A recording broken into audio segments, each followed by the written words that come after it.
Lucero, Carlos Lucero. I am a pediatrician. I retired last year, and I have been very interested in learning how to prevent conditions in children, but also in adults. In a previous video, I spoke about the influence of the toxins and pollution and the environment affecting children and adults and cause significant diseases. This time I'm going to talk about the influence of another condition that threaten us, children and adults, and is viruses and bacteria. And we're going to start with the viruses because it has been in the last few weeks in the news, especially in regard to the Zika virus. But before, I like to do a little bit of history.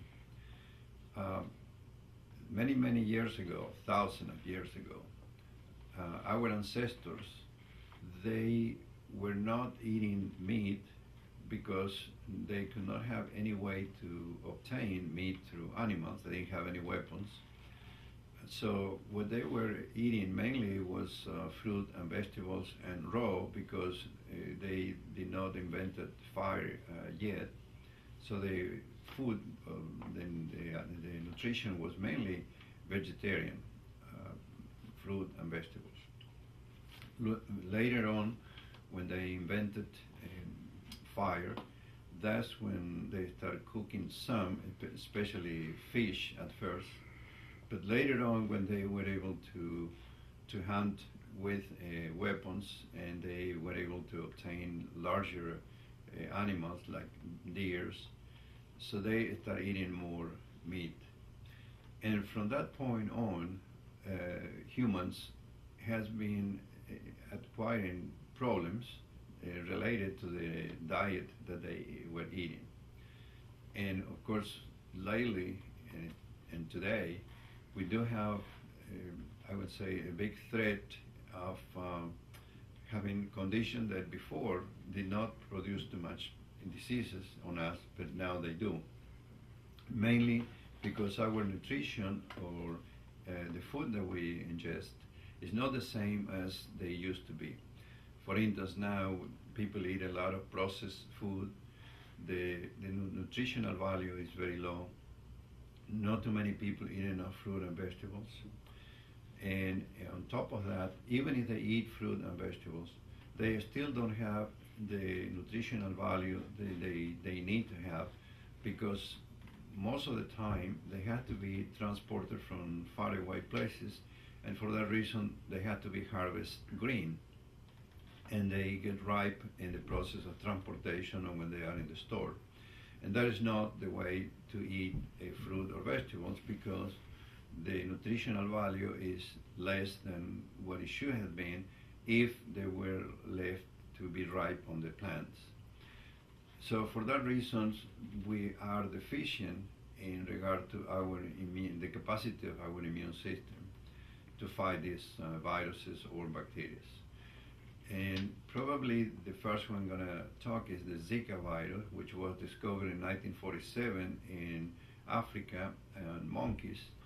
But later on, it was found that through the mosquito was transmitted to humans, and it did cause conditions, especially on the unborn child and the fetus, where it caused microcephaly or lack of development of the brain. In other words, the babies are born with very small head and a small brain. Initially it was in Africa, but in 2015, last year, it was found in Brazil. And until now, they had reported 4,000 babies born with microcephaly or small head. And the prognosis for these babies is very bleak because from the neurological point of view, they are going to be developmentally delayed and they are not going to be able to perform as other children. The virus has been spreading to other South American countries like Venezuela, Colombia, and now there are about 9 states in the United States that the virus has been also found. They had initially was thought that the fetus was the only one, but now there have been cases reported in children and adults that cause not the same severe symptoms as in the fetus. Most of the time it's like a flu type, but there is also in children an exanthema or rash that can cause necrosis, or the skin may get infected with the bacteria. Now, on top of the Zika virus, if you remember last year or 2 years ago, there was a problem with the Ebola virus in Africa mainly that was able to be contained, and there is no spread of that virus at the present time. But there was lately another one, is called enterovirus 71, which usually did cause in children fever and exanthema, maybe illness for 4 or 5 days, and that was all, there was no problems.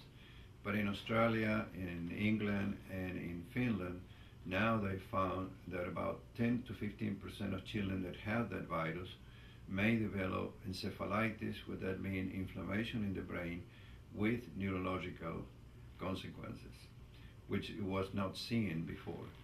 So what we are seeing is that these viruses are either mutating or for some reason are becoming more virulent and cause more damage than what it used to be. In regard to bacteria, we have the same problem. Many bacteria now are becoming resistant to antibiotics because the practice of giving antibiotic to cows and to poultry.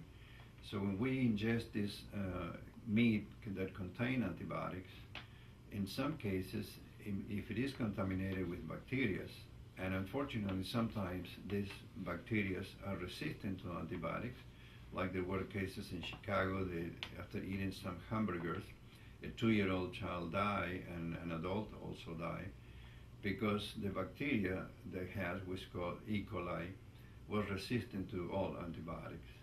And on top of that, there is still many physicians that prescribe antibiotics when it's really not needed.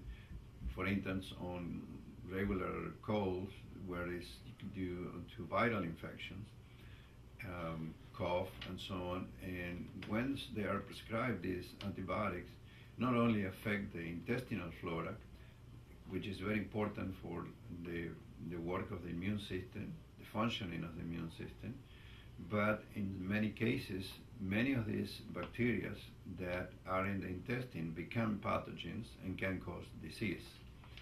In the intestine first, but it can be spread to the rest of the body.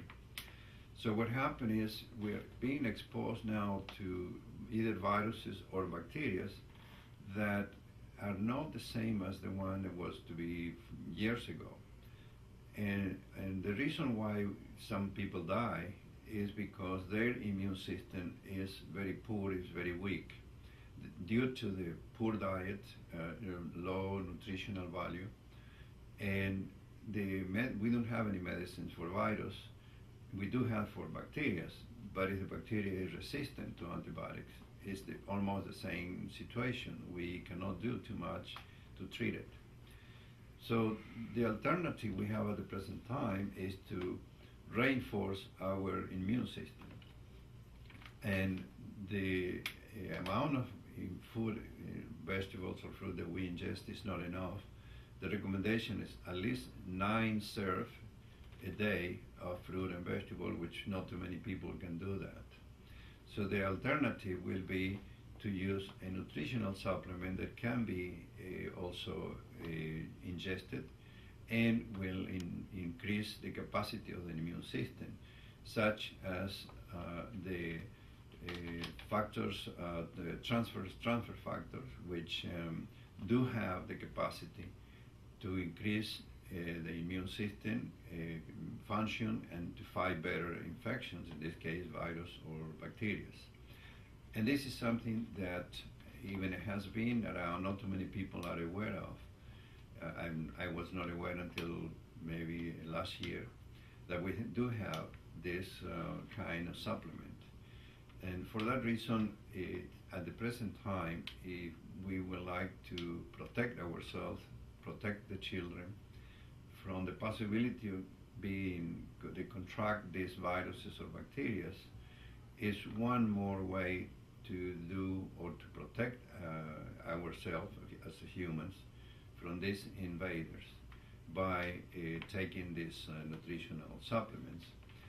We would like to invite to have a reunion in the future where we can explain more and better about these ways of how to prevent these infections, and you can call me at the number that is on the video, so we can arrange to have a reunion where we can talk more and explain more about how to protect yourself and your children.